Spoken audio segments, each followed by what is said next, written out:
Hello বন্ধুরা, কেমন আছেন? আশা করি আপনারা সকলে খুব ভালো আছেন। আমিও ভালো আছি। তো বন্ধুরা, আজ একটা খুব সহজ রেসিপি আপনাদের সাথে শেয়ার করছি, যা স্বাদ হবে অসাধারণ।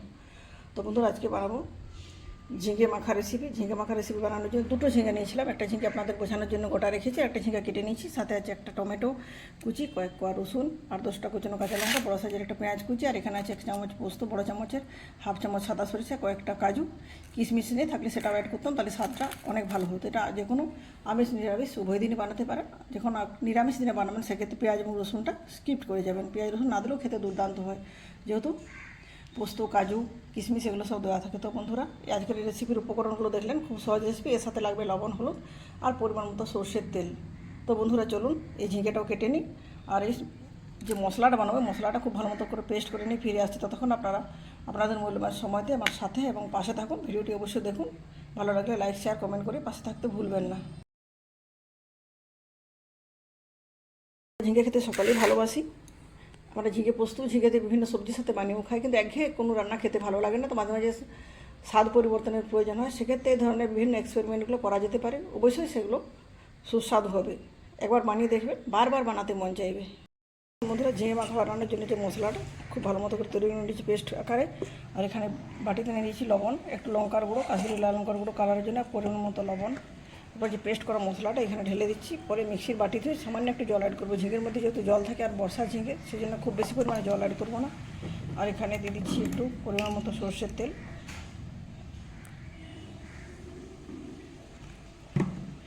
প্রথমে সবটা টমেটোর সাথে খুব ভালো মতো মিক্স করে নিচ্ছি। এরপর আস্তে আস্তে এখানে দিয়ে দিচ্ছি কুচনো কাঁচা লঙ্কা কুচি,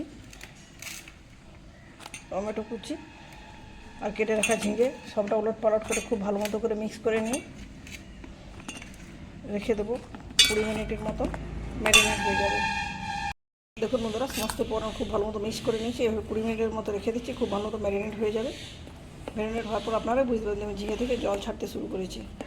তো চলুন বন্ধুরা, ফিরে আসছি 20 মিনিট পর।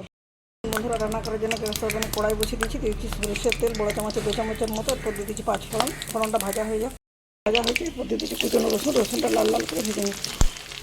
রসুনটা খুব ভালো মতো ভাজা হয়ে গেছে। পেঁয়াজ কুচি দিয়ে দিচ্ছি। এগুলো 50% মতো ভেজে নেব, খুব বেশি ভাজার প্রয়োজন নেই। পেঁয়াজটা ভাজা হচ্ছে। দেখুন এদিকে আপনাদের দেখাচ্ছি 20 মিনিট পর অবস্থাটা। পোস্ত দিয়ে মাখো অবস্থা হয়েছিল। পোস্তটা অনেকটা জড়িয়ে হয়ে গেছে, মানে কিছুটা জল ছেড়ে দিয়েছি।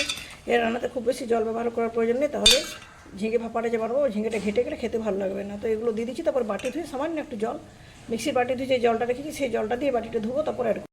পেঁয়াজটা 50% মতো ভাজা হয়ে গেছে। খুব বেশি আর ভাজবো না, যেহেতু ভাপাটা করবো, এই জন্য এরকম ভাজাটার দরকার আছে। এরপর সমস্ত উপকরণ এখানে দিয়ে দিচ্ছি।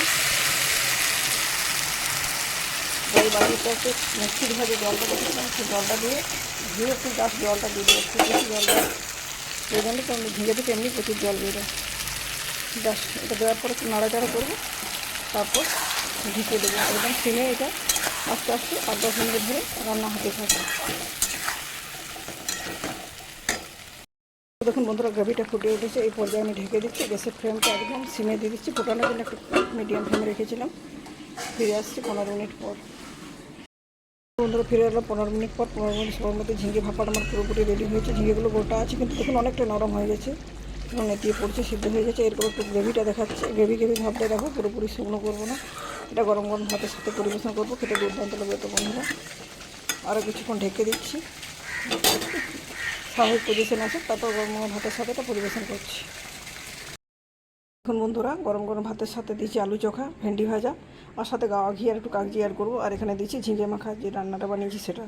এই ধরনের একটা রান্না দেখতে যেমন সুন্দর, খেতেও অপূর্ব স্বাদের হয়। একঘেয়ে রান্নার থেকে মাঝে মাঝে জিভে স্বাদ বদলের প্রয়োজন থাকলে এই ধরনের রান্নাগুলো বানিয়ে নিতে পারেন। খেয়ে এবং খাইয়ে আনন্দ পাবেন, পরিবার পরিজনও আনন্দ পাবে। একবার বানালে আমি গ্যারান্টি দিয়ে বলতে পারি বারবার বানাতে ইচ্ছে করবে। তো বন্ধুরা, এই ধরনের রেসিপি অবশ্যই বাড়িতে বানান।